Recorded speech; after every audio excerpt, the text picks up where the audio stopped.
Oke, assalamualaikum warahmatullahi wabarakatuh. Ya, Waalaikumsalam.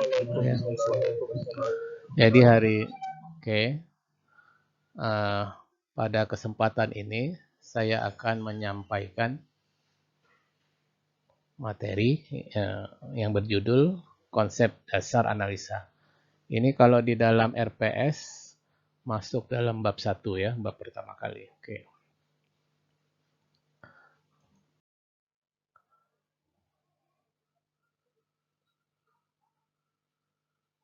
Adapun materi ini nanti akan terdiri atas beberapa bagian ya.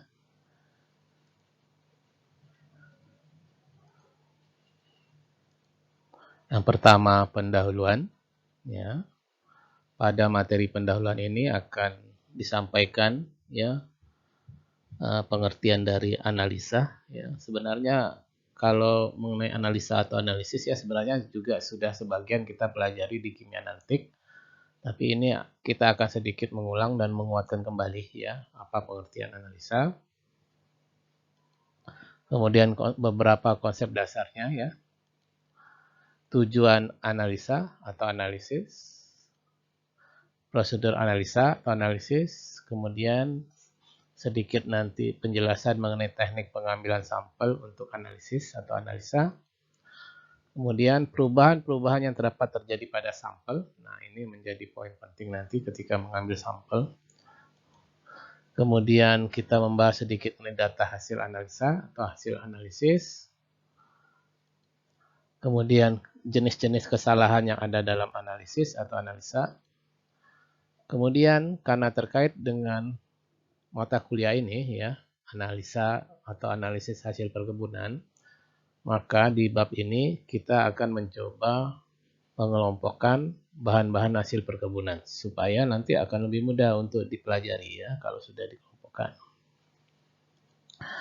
Kemudian good laboratory practice atau praktek laboratorium yang baik. Ini akan disinggung sedikit karena kita nanti analisanya banyak terkait dengan lab ya. Jadi kita harus tahu praktek-praktek di laboratorium yang baik. Kemudian ada latihan soal yang nanti dikerjakan di luar jam kuliah ya atau tugas mandiri. Oke, untuk yang pertama konsep dasar dulu ya. Konsep dasar. Nah, apa itu analisa? Dalam bahasa Indonesia, analisa bisa adik-adik sebut juga dengan analisis. Jadi tidak ada bedanya ya istilah analisis, analisa ini dua-duanya bisa digunakan dalam bahasa Indonesia. Nah, istilah yang dipakai ini sebenarnya berasal dari bahasa Latin. Ya, bahasa Latinnya apa? Analuen atau analusis. Nah, kata-kata ini juga sebenarnya terdiri atas dua suku kata. Apa itu? Ya, ana dan luen. Ya. Ana artinya kembali, luen artinya melepas atau mengurai. Sehingga kalau secara harfiah atau secara kata ya, analuen itu artinya melepas kembali atau mengurai kembali.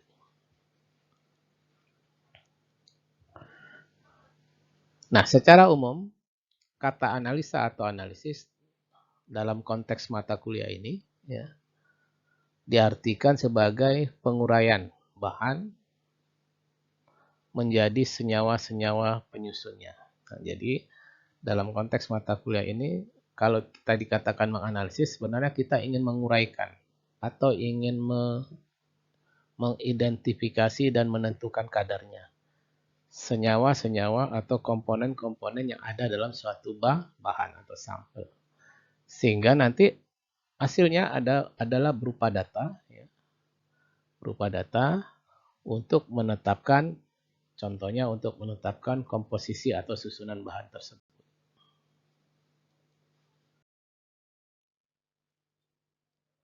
Nah, analisa merupakan salah satu sub bidang ilmu yang terkait dengan cara-cara atau metode analitik untuk mendeteksi dan menetapkan komponen-komponen yang terdapat di dalam bahan. Nah, ini jadi pengertian analisa secara lengkap seperti ini.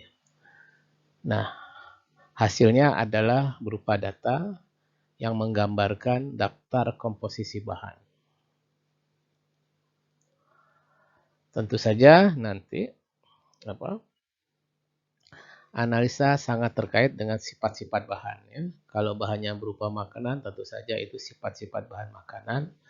Atau secara umum, kalau bahannya atau sampelnya berupa bahan hasil pertanian, sangat tergantung pada sifat-sifat bahan hasil pertanian tersebut.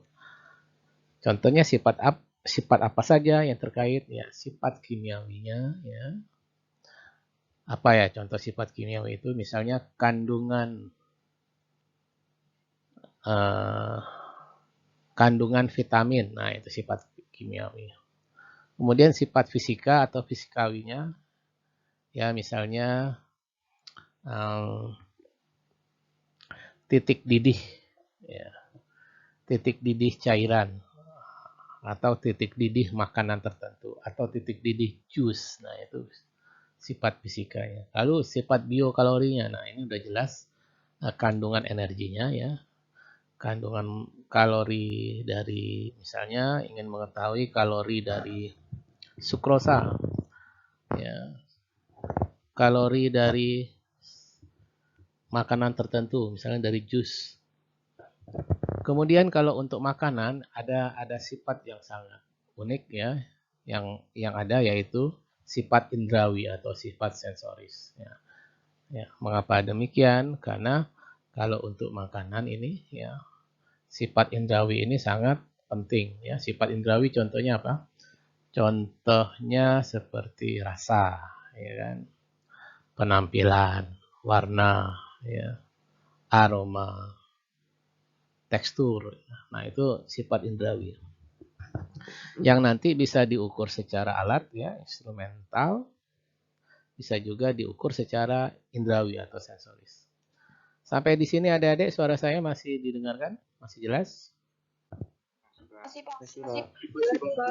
Oke, baik, saya lanjut. Nah, karena tadi sifat bahan makanan atau bahan hasil pertanian beragam mungkin, maka tentu saja untuk menganalisisnya menyesuaikan, ya. Kalau itu sifat kimiawi, berarti nanti analisisnya analisis kimiawi. Kalau itu sifat fisikawi atau sifat fisika, analisisnya tentu analisis fisika. Oke, sebentar. Ada temanmu yang masuk.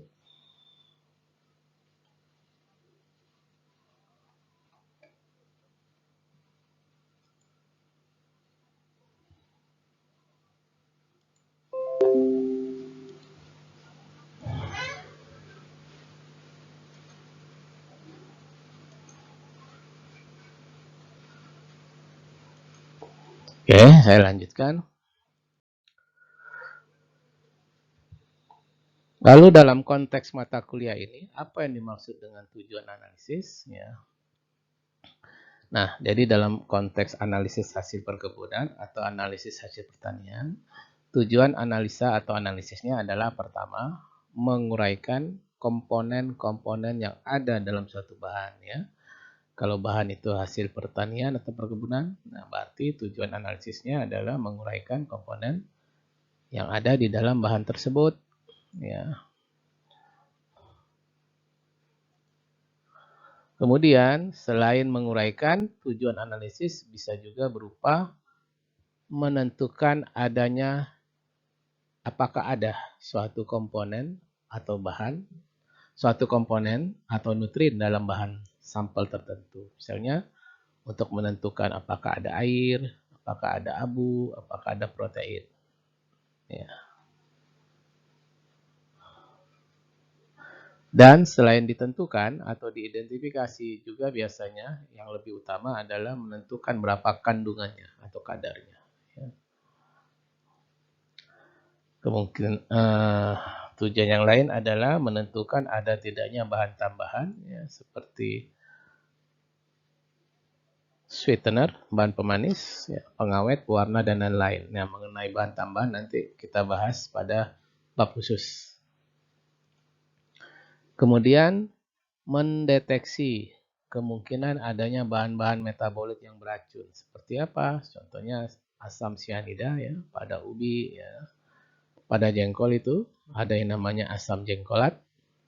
Lalu pada kentang itu ada zat metabolit yang beracun yang namanya solanin.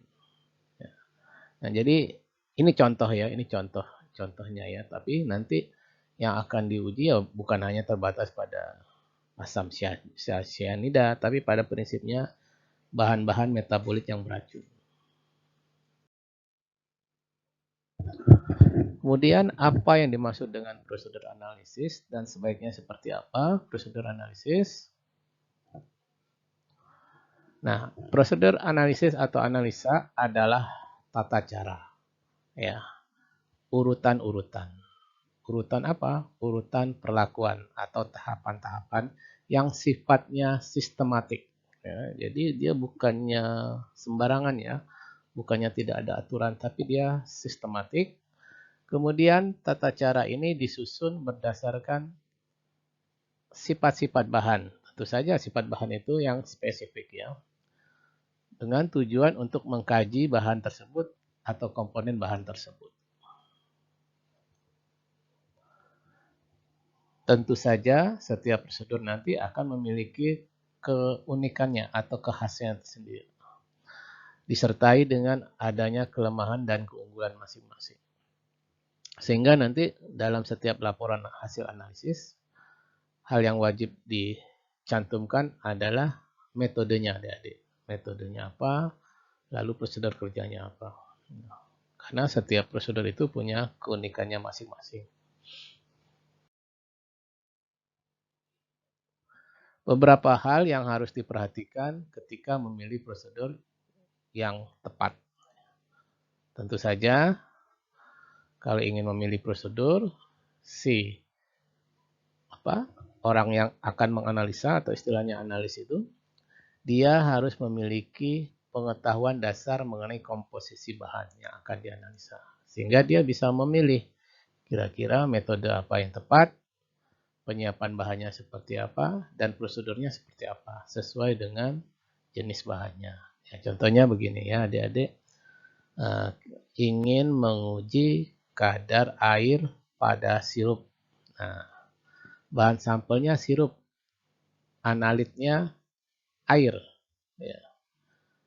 Nah, kita harus tahu bahwa harus kita pelajari bagaimana sifat-sifat atau karakter-karakter air ketika berada dalam sirup. Nah, sirup itu kan kandungan gulanya sangat tinggi ya. Jadi sirup itu adalah produk dengan kandungan gula yang sangat tinggi. Umumnya 65% adik-adik ya. Jadi sirup itu adalah produk makanan dengan kadar gula minimal 65%. Nah, kadar gula yang tinggi itu membuat apa? Membuat air yang terkandung di dalam sirup itu sangat kuat tertahan adik-adik. Sangat kuat diikat oleh partikel gula ya. Karena gula memiliki kemampuan daya hidrasi yang tinggi. Nah, kalau adik-adik memilih untuk melepaskan ikatan air dengan gula itu dengan cara pemanasan, itu kurang tepat. Misalnya dengan prosedur pengopenan yang kita sebut dengan termografimetri. Nah, itu kurang tepat. Mengapa? Karena akan sangat kuat sekali air diikat oleh gula. Itu yang pertama kelemahannya kalau pakai pemanasan untuk menguji kadar air. Yang kedua, gula itu cepat sekali mengalami pencoklatan atau browning. Jadi ketika dia dipanaskan dia akan mengalami browning. Nah, browning itu justru akan menambah daya ikat gula terhadap air atau daya jerap gula terhadap air. Sehingga nanti tidak akan teranalisis kandungan airnya. Nah, sehingga kurang cocok dengan metode termografimetri kalau untuk menganalisis kandungan air dalam sirup. Karena karakter air dalam sirup itu seperti itu adik-adik ya. Dia kuat sekali diikat oleh gula. Dengan pemanasan pun tidak akan bisa.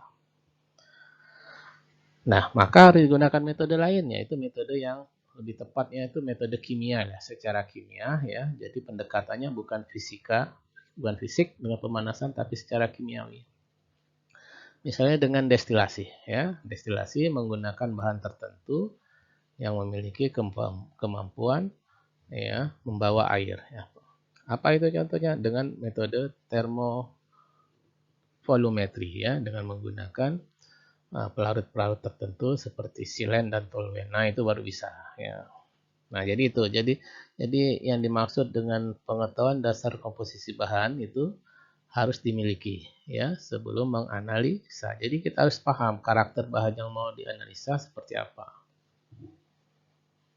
Nah, yang kedua, hal yang perlu diperhatikan ketika memilih prosedur analisa adalah tingkat ketelitian yang dikehendaki. Nah, apabila dengan prosedur analisa yang singkat, murah, tingkat kecermatan tidak terlalu tinggi, kecermatan ini artinya tingkat ketelitian yang sama, maka sudah didapat keterangan atau data yang cukup, maka kita tidak perlu lagi melakukan prosedur analisa dengan tingkat ketelitian yang lebih tinggi atau rumit. Ya.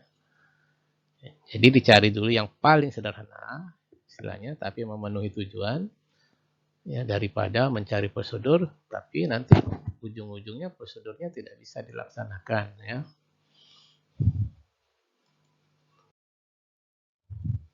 Kemudian juga harus mempertimbangkan jumlah sampel yang tersedia ketika memilih metode adik-adik. Jadi kalau sampelnya itu sulit untuk kita dapatkan atau harganya sangat mahal, maka pilihlah prosedur yang dapat menganalisa sampel dalam kondisi jumlah sampelnya sedikit. Ya. Atau tanpa merusak sampel. Ya. Oke. Nah, persyaratan prosedur yang ideal. Ideal ini artinya sempurna, ya. Artinya aspek-aspek berikut ini itu untuk menghasilkan prosedur yang dikatakan perfect atau sempurna. Tentu saja akan sangat susah, adik-adik. Tapi kita pelajarinya. Jadi ini sebenarnya sudah ada kemarinnya di kimia analitik, ya. Tapi tidak ada salahnya kita ulangi sedikit. Pertama, prosedur harus sahih atau valid. Kedua, tepat atau akurat. Cermat atau teliti atau presisi. Cepat tentu saja, ya. Hemat biaya tentu saja, ya. Hemat bahan kimianya, hemat kalau pakai listrik, hemat listriknya. Aman, safe, ya. Terutama untuk analisnya. Kemudian dapat diulang, ya. Sifatnya spesifik, khusus, dapat diandalkan, stabil atau mantap. Nah, kita bahas secara singkat satu persatu. Sahih atau valid, ya. Jadi intinya yang dimaksud sahih atau valid ini dalam menentukan prosedurnya itu, dalam menyusun prosedurnya itu harus ada dasar-dasar ilmiah yang kuat, ya. Jadi harus ada dasar sainsnya, ya. Jadi sudah melalui riset, ya, atau percobaan. Tepat yang di sini yang dimaksud adalah memiliki nilai ketepatan yang tinggi. Ketepatan atau akurasi menunjukkan tingkat kebenaran angka-angka yang dihasilkan oleh prosedur tersebut. Atau kalau kita kembali ke konteks kimia analitik kita kemarin ini, yang dinamakan akurat atau tepat itu sejauh mana data pengukuran itu mendekati nilai yang sesungguhnya. Oke, misalnya suatu prosedur menghasilkan, ya, prosedur penentuan kadar air, ya, menghasilkan kadar air kopra 5%, sampel kita kopra. Maka kalau bisa diuji dengan prosedur yang berbeda, ya, hasilnya kurang lebih sama. Ketepatan suatu prosedur dapat diartikan dengan tingkat kesalahan yang sekecil mungkin. Sampai di sini suara saya masih jelas, adik-adik? Masih, Pak. Masih, Pak. Oke, ya. Nanti tiba-tiba hilang, tolong di WA saya, ya. Karena terkadang nih jaringannya nggak stabil ya. Jaringannya tidak stabil. Oke. Kemudian kriteria prosedur yang ideal atau sempurna adalah memiliki ketelitian yang tinggi atau cermat atau presisi. Kecermatan yang tinggi atau ketelitian yang tinggi ini terkait dengan daya ukur suatu cara analisa. Misalnya, titrasi dengan larutan berkonsentrasi 0,1 N akan lebih teliti dibandingkan larutan yang berkonsentrasi 1 N. Suatu prosedur yang dapat mendeteksi konsentrasi sampel yang sangat kecil pasti akan jauh lebih teliti dibandingkan yang hanya dapat mendeteksi sampel yang banyak atau sangat besar.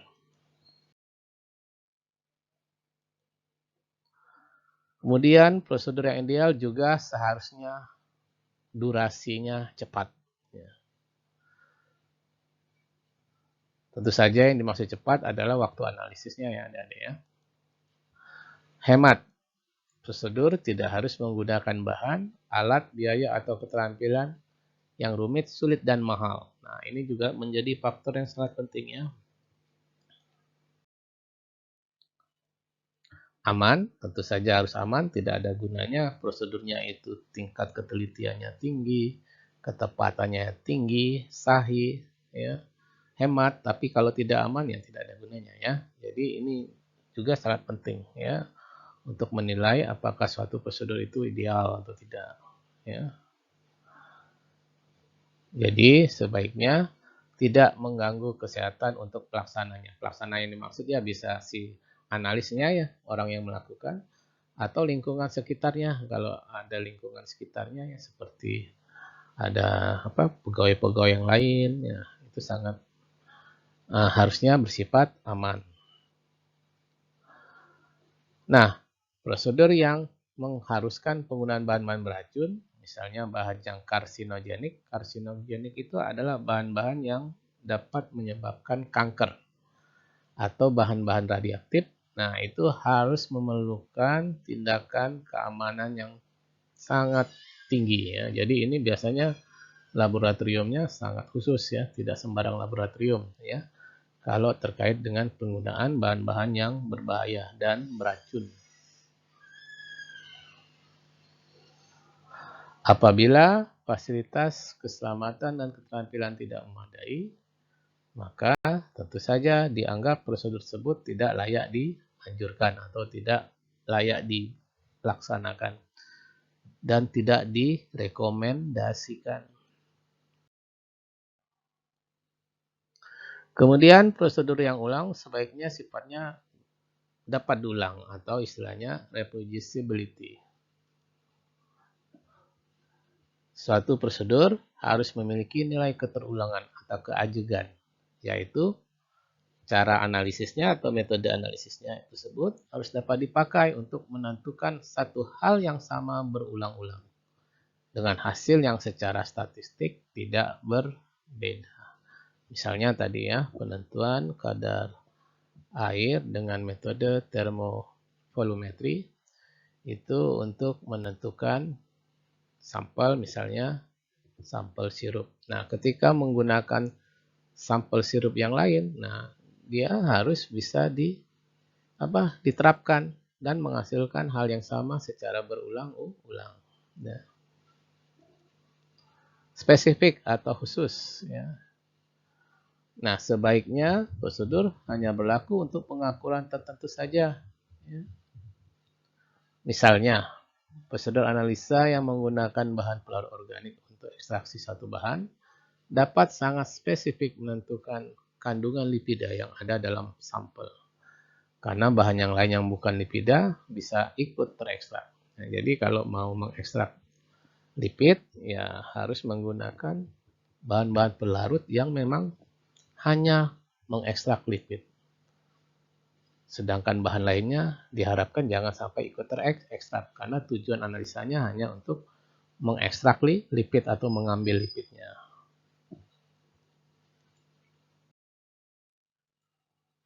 dapat diandalkan atau reliable.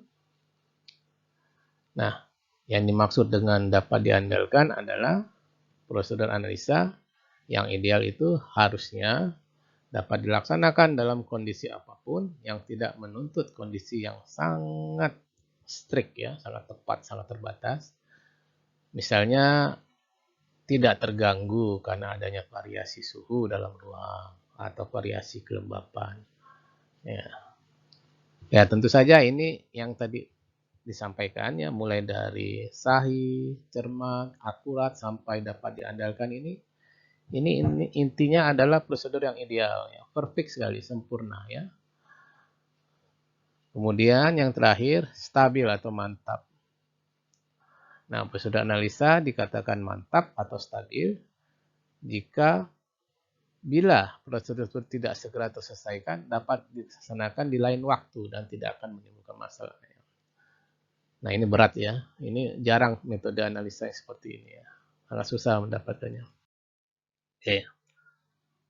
Nah, tentu saja kita nggak bisa memilih prosedur yang memenuhi semua kriteria tersebut ya.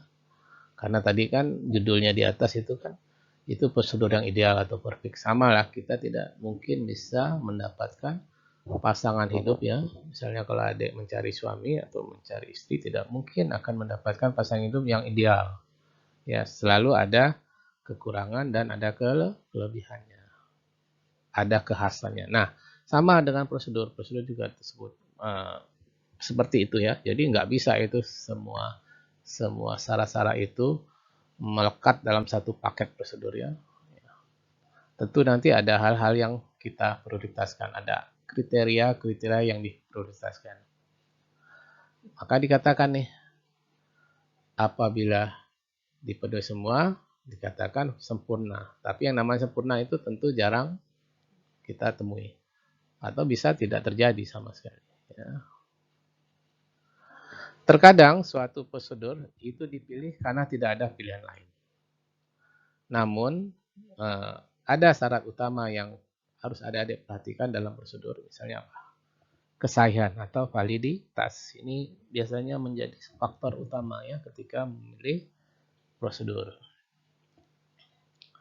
Kemudian setelah kesahihan atau validitas, boleh adik-adik mempertimbangkan tadi ya syarat-syarat lainnya ya. Misalnya ingin apa? Karena satu kondisi ingin prosedurnya cepat, maka setelah validitasnya tidak bermasalah, maka carilah prosedur yang cepat. Nah, kalau emang tujuannya ingin cepat. Nah, untuk keperluan analisis tertentu, prosedur yang sudah standar atau baku pun dapat bisa dimodifikasi dengan syarat harus memiliki dasar-dasar ilmiah yang kuat. Ya. Dan nanti di dalam laporan hasil analisisnya itu harus dicantumkan biasanya modifikasi apa yang telah dilakukan terhadap prosedur tersebut. Nah, itu adik-adik ya. Jadi tentu saja ya sangat susah untuk mendapatkan prosedur analisis yang ideal. Adik-adik harus fokus, bisa diprioritaskan hanya pada beberapa aspek yang memang menjadi tujuan analisis kita. Oke, untuk konteks mata kuliah ini, apa itu tujuan analisis atau analisa? Nah, tentu saja dalam mata kuliah ini ya, kita erat kaitannya dengan ilmu dan teknologi bahan makanan. Sehingga tujuan analisisnya kurang lebih sebagai berikut. 1. Menguraikan komponen-komponen suatu bahan makanan, kemudian menentukan jenis.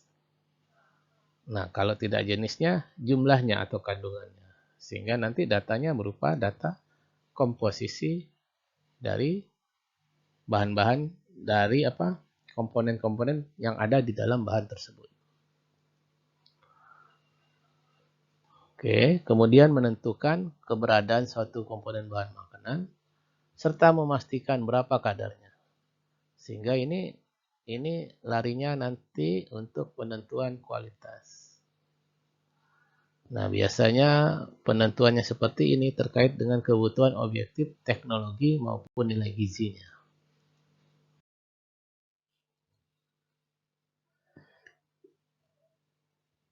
Kemudian bisa saja tujuan analisis itu kita menentukan komponen yang ada dalam satu bahan, ya. Tapi hasilnya nanti kita jadikan sebagai rujukan atau patokan untuk menyusun menu sehari-hari atau diet khusus. Ya. Kemudian tujuan analisis juga terkait dengan bahan tambahan makanan. Ya.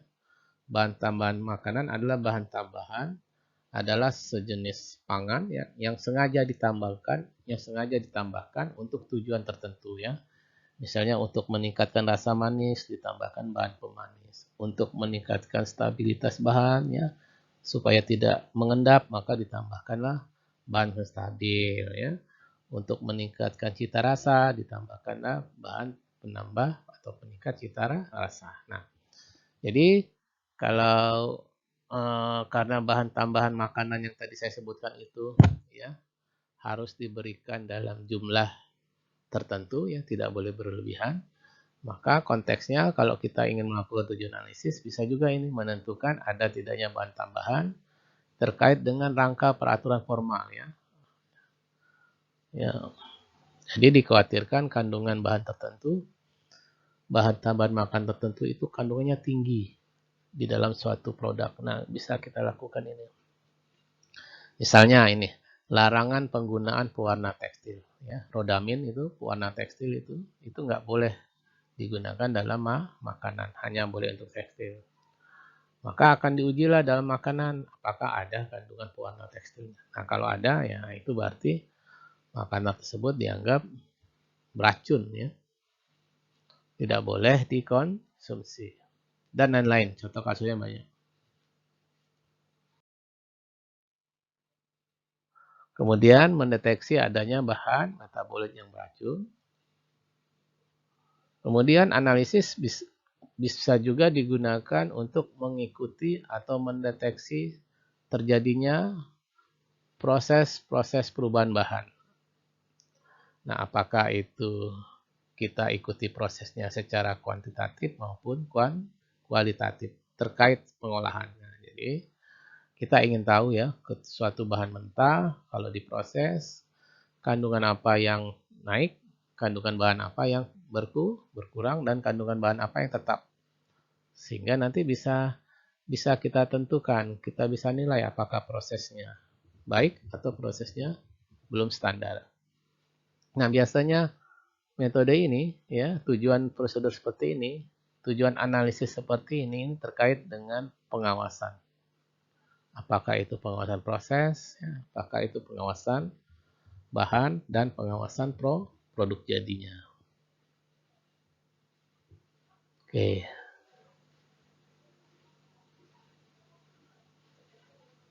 Sampai di sini adik-adik, masih suara saya masih jelas?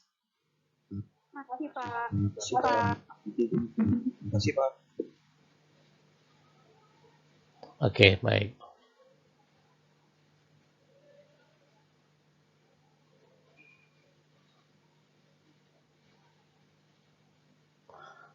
Sebentar ya.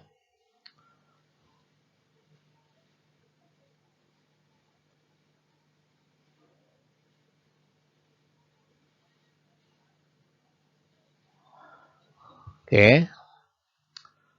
Saya lanjut. Nah, kemudian teknik pengambilan sampel. Sampel yang diambil untuk dianalisa sifatnya harus representatif. Artinya, sampel yang kita ambil tersebut harus mewakili sifat keseluruhan bahan. Ingat ya adik-adik, yang namanya mengambil sampel itu, kita tidak mengambil keseluruhan bahan ya. Jadi hanya sebagian, bahkan sebagian kecil saja sampel yang diambil. Namun, bahan yang diambil itu harus sifatnya ini, representatif atau mewakili. Oke. Sampel yang representatif dianggap dapat mewakili seluruh populasi bahan kalau cara pengambilan atau teknik pengambilannya benar ya. Tapi kalau tidak tepat ya dia tidak bersifat representatif. Secara statistik tidak ada aturannya berapa bagian dari bahan yang harus diambil sebagai sampel. Namun prakteknya ya biasanya antara 5 hingga 20%. Ya. Kalau memungkinkan 5% dari keseluruhan bahan, lakukan 5%. Tapi kalau 5% dianggap belum mewakili, ya biasanya persentase pengambilannya ditingkatkan. Sampel harus diambil dari sebanyak mungkin bagian, sehingga seluruh bagian terwakili. Apabila bahan sudah memiliki tingkat homogenitas atau tingkat keseragaman yang tinggi, maka biasanya jumlah sampel yang diambil cukup sedikit saja.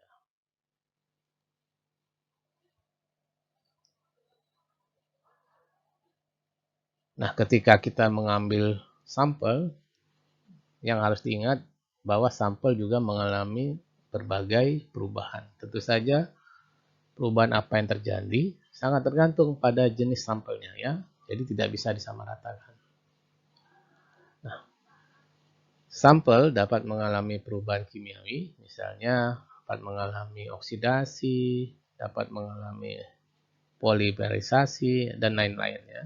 Namun tidak semua sampel, tergantung dari jenis sampelnya ya. Ada sampel yang bisa mengalami perubahan biokimiawi atau enzimatis ya, karena memang di dalamnya mengandung enzim yang aktif. Kemudian ada juga sampel yang mengalami perubahan karena adanya kontaminasi. Misalnya adanya kontaminasi mikrobiologis.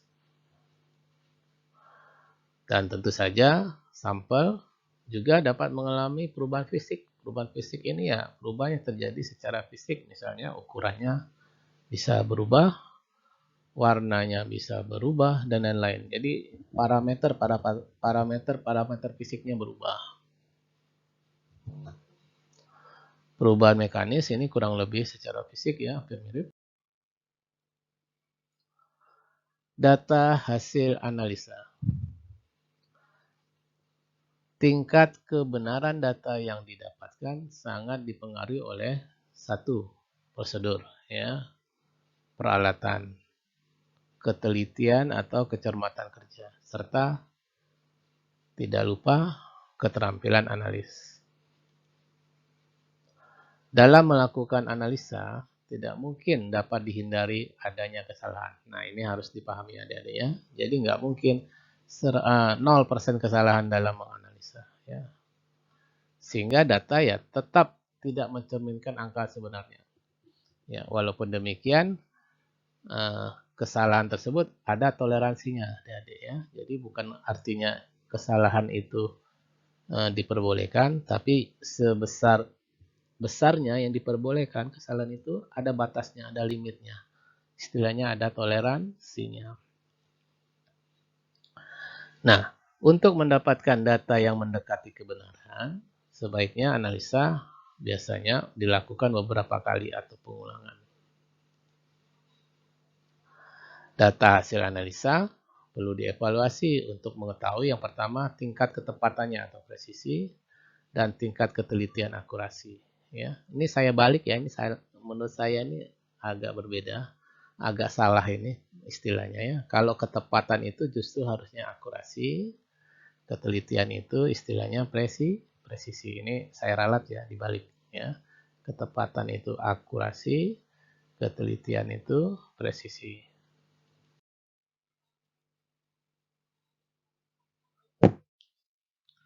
Nah, kalau kita melakukan pengulangan pada analisa, maka nanti bisa kita buat yang perhitungan nilai yang namanya nilai rata-rata. Ya. Kalau adik-adik belajar statistik nih, rata-rata ini merupakan salah satu ukuran tendensi sentral atau kecenderungan untuk memusat. Ya. Nah, selain nilai rata-rata, ya, dari data hasil analisis itu juga bisa dihitung ketelitian ya atau presisinya. Suatu derajat seberapa jauh rata-rata suatu analisa mendekati angka sebenarnya.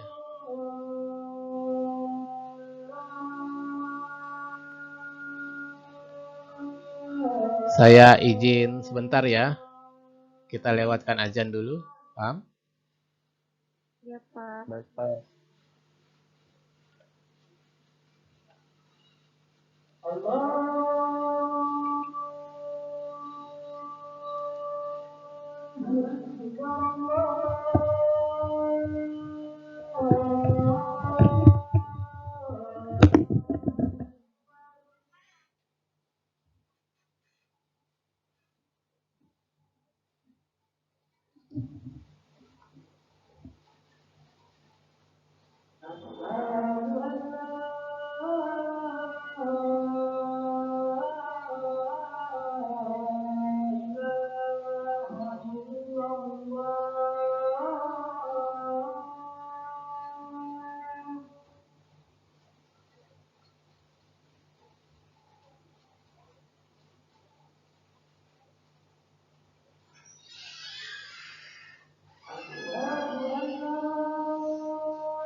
Boleh minta tanda tangan. Saya pikir mahasiswa. Lagi ngajar. Tapi udah saya ini. Saya lekan aja. Penelitian tahun 2018 kan mau saya ajukan ke penelitian. Saya kok itu ya. Itu Salahnya nih. enggak, 2018 masih lama. Di kuartal lah. Enggak lah. Oh, untuk lanjut. Sebentar naik Pak. Amin. Udah ya, Bu ya. Udah. Ini enggak. Dari Pak Agus ini Nggak apa-apa. buktinya. Saya itu enggak nampak gitu kan. Kalau tak yang mana penelitian kayak ini Pak? Mantap. Keren. Enggak, 2018 tadi. Oh, iya. Makasih ya Pak. Biasa kamu, Bu.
Oke, baik, kita lanjutkan. Suara saya bisa didengarkan? Bisa, Pak. Oke. Nah, jadi yang dimaksud ketelitian adalah suatu tingkatan atau derajat seberapa jauh rata-rata untuk mendekati angka sebenarnya. Ya. Ini agak kebalik ya adik-adik, ini saya tulisnya. Saya mohon maaf ini. Ini definisi dari ketepatannya adik-adik ya. Saya ralat ya, ini ganti ketepatan nanti ya. Bukan ketelitian ya. Ketepatan atau akurasi ya, bukan ketelitian.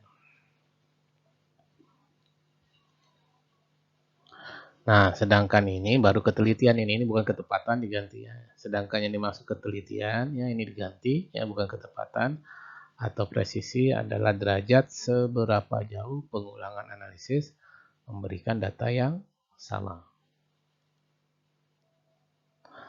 Nah, untuk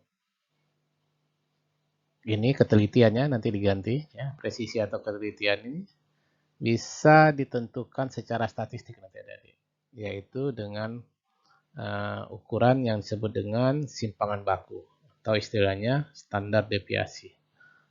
Nah, disingkat SD ya, bukan sekolah dasar ini, standar deviasi. Nah, ini adalah ukuran untuk menentukan presisi atau ketelitian. Ya, ini saya ganti ya. Saya ralat. Ini bukan ketepatan tapi ketelitian. Nah, jadi untuk menjelaskan apa itu ketelitian dan ketepatan jadi seperti ini ya. Kalau ketepatan atau akurasi ini sejauh mana ini titik-titik ini mendekati titik tengah ya. Contohnya kayak ini. Ada 4 kali pengulangan, dia mendekati titik tengah ini. Ya. Mendekati titik tengah ya. Nah, ini artinya dia akurat atau tepat. Bagaimana dengan ketelitiannya atau presisinya? Nah, presisi adalah sejauh mana pengulangan ini satu sama lain saling dekat. Nah, karena satu dari keempat ini satu sama lain saling dekat, maka dianggap ketelitiannya juga tinggi.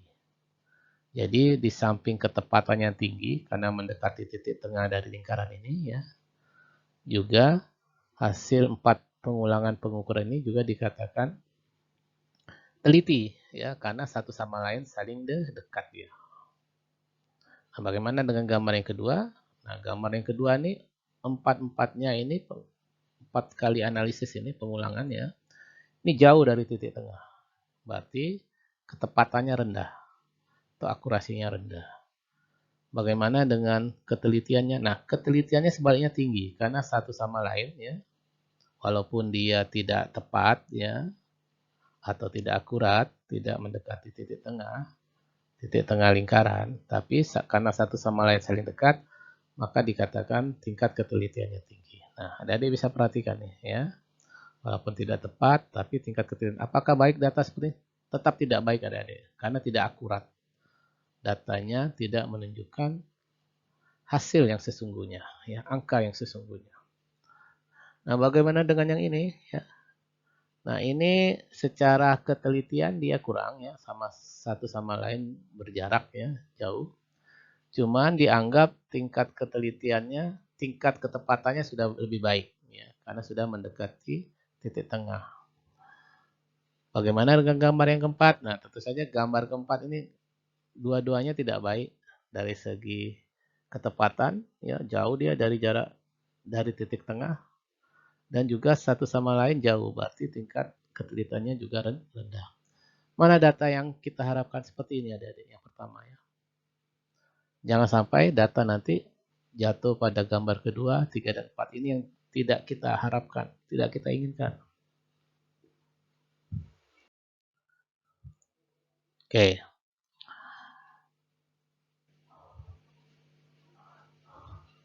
Oke, jadi kalau kita berbicara laboratorium ya, di mana untuk analisis kita ada proses penarikan atau pengambilan sampel. Kemudian nanti setelah sampel kita ambil, ada proses persiapan sampel. kemudian ada faktor instrumen atau peralatan, kemudian ada faktor analis yang mempengaruhi data kita ya. Kemudian juga ada faktor kalibrasi. Nah, ini faktor kalibrasi ini muncul kalau alat-alatnya perlu dikalibrasi. Contoh, timbangan. Nah, kalau kita menggunakan itu perlu kalibrasi. Kondisi analis ini sebenarnya kurang lebih sama analis. Dan teknik perhitungan data atau komputasi data. Nah, secara umum, laboratorium ini sangat dipengaruhi lingkungan adik-adik. Ya. Jadi ini faktor yang mempengaruhi laboratorium.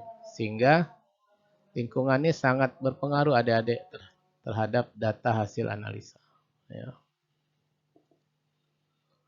Kemudian faktor lain yang mempengaruhi laboratorium adalah bahan kimia atau bahan tambahan lainnya atau bahan-bahan lainnya. Kemudian untuk kalibrasi faktor yang mempengaruhinya adalah standar, larutan standarnya. Di mana nanti hasil-hasilnya data. Nah, adik bisa lihat nih, data sangat dipengaruhi oleh laboratorium. Laboratorium sangat dipengaruhi bahan kimia, lingkungan, dan standar atau kalibrasi.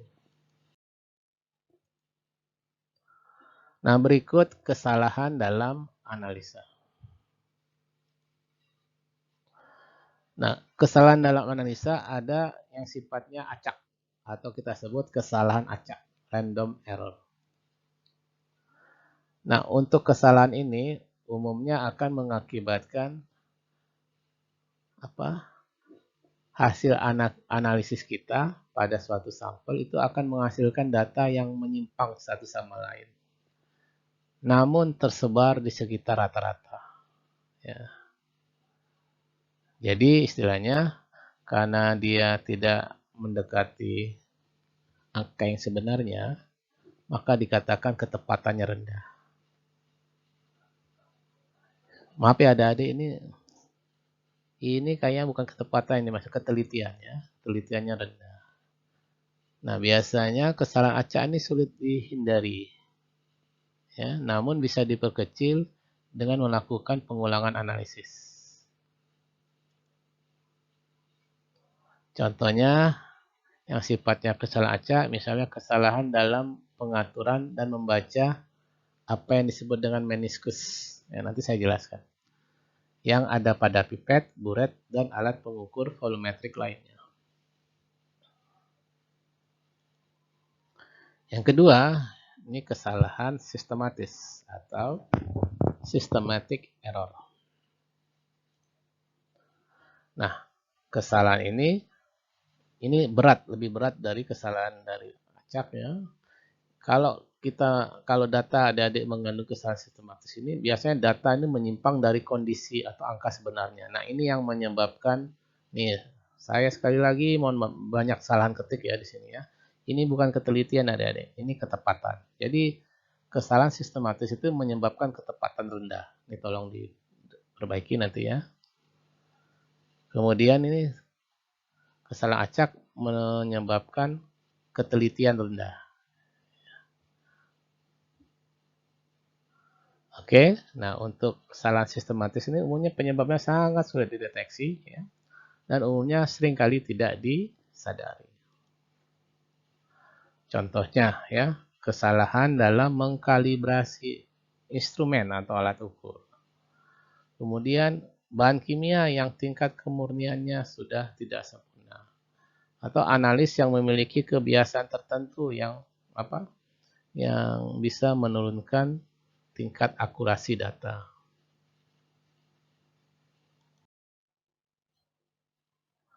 Kemudian pengelompokan bahan hasil perkebunan. Nah, pengelompokan bahan hasil perkebunan atau pertanian pertama dikelompokkan atas kelompok makronutrien. Nah, makronutrien ini adalah bahan makanan yang terdapat dalam jumlah yang relatif banyak atau besar adik-adik. Umumnya fungsi utamanya adalah sumber kalori, ya. Namun ada juga yang untuk pembentukan sel dan jaringan. Contoh yang masuk dalam makronutrien ini adalah karbohidrat, lemak, dan protein. Kemudian kelompok yang kedua dari bahan hasil perkebunan atau bahan makanan adalah kelompok mikro ya, nutrien. Kalau di atas makro banyak ya, mikro ini sedikit adik-adik, kebalikan dari makro.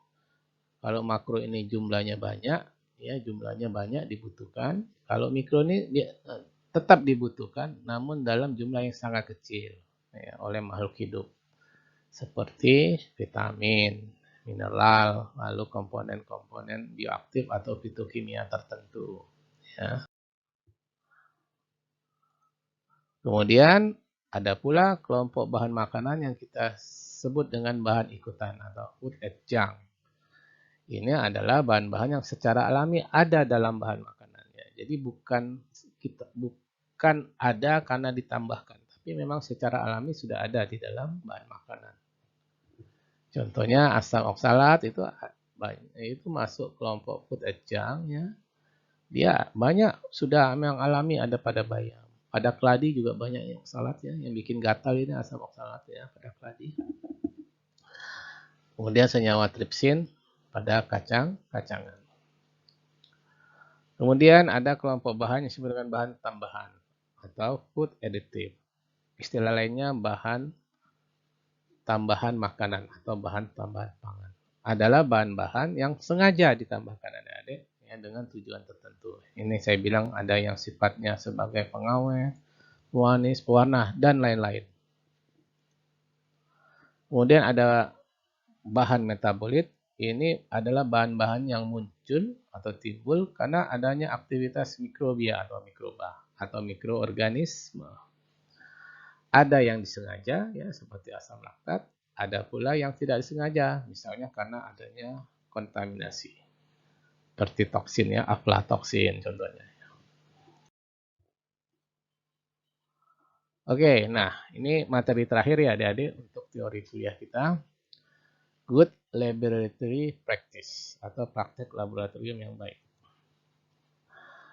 Jadi yang dimaksud dengan GLP atau Good Laboratory Practice ini adalah aturan-aturan atau tata cara, prosedur, dan praktek-praktek di laboratorium yang cukup untuk menjamin mutu dan integritas data analitik yang dikeluarkan oleh laboratorium tersebut. Nah, ini nanti terkait dengan aspek pengelolaan laboratorium. GLP atau Good Laboratory Practice adalah satu aturan baku dan prosedur baku yang diterapkan di laboratorium untuk meningkatkan kualitas dan integritas kerja di laboratorium. Ya. Nah, biasanya GLP ini meliputi peralatan, metode, personil itu analisnya ya.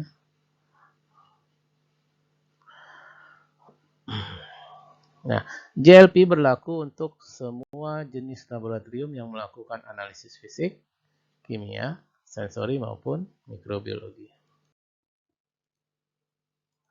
Prinsip GLP yang pertama ya, adanya organisasi dan personalia. Kemudian GLP juga harus diterapkan di fasilitas ya. Fasilitas untuk menyimpan bahan uji contohnya. Kemudian GLP juga diterapkan pada peralatan. Kemudian pada pengoperasian fasilitas pengujian. Pada bahan pengujian dan pengontrol. Pada manual pengoperasian laboratorium. Nah, itu semua melekat GLP-nya atau Good Laboratory Practice-nya. Serta yang terakhir, pada pencatatan data dan pelaporan. Nah, nanti dalam prakteknya GLP ini merupakan suatu standar ya, Dede ya. Dirumuskan dalam suatu standar oleh secara formal. Nanti ada standarnya atau bakunya ya. Dan dikuatkan dengan aturan formalnya. Biasanya misalnya dikeluarkan oleh BPOM atau badan-badan yang berwenang ya dalam yang terkait dengan laboratorium di suatu negara biasanya. Nah, khusus untuk di laboratorium kimia ya, adik-adik harus menggunakan prinsip ini ya. bahwa adik-adik harus menganggap semua bahan kimia yang digunakan itu sifatnya berbahaya dan menghindari kontak. Jadi ini prinsip penting GLP yang ada di laboratorium kimia. Jadi walaupun itu air, adik-adik harus menganggapnya bahan kimia yang berbahaya. Bahan kimia harus tertutup dan berlabel. Kemudian juga GLP juga harus diperhatikan dalam ruang asam, APD, ya, jas lab, sarung tangan, masker, dan lain-lain, ya, kacamata, goggles itu. Kemudian umumnya di laboratorium kimia itu tidak diperkenankan bekerja sendiri di labnya, ya karena kalau ada sesuatu nanti tidak ada yang menolong kalau di lab. Kemudian diusahakan tidak ada nyala api, namun ini kadang susah untuk dihindari ya. Nah tentu saja kalau ada pekerjaan di lab yang harus menyalakan api, ya harus dibuat seaman mungkin ya. Berarti sumber-sumber yang mudah meledak itu harus dijauhkan dari nyala api. Dan alat umumnya tidak boleh ditinggalkan ya kalau lagi bekerja. Kemudian metode dan prosedur juga harus dipelajari. Kemudian baca dan ikuti petunjuk pada label bahan kimia. Ini contohnya ya. Nanti di laboratorium adik-adik akan banyak menemukan label-label yang ada pada bahan kimia. Contohnya kayak ini. Toxic hazard. Berarti bahan kimia ini sangat beracun. Api, ini artinya dia mudah terbakar.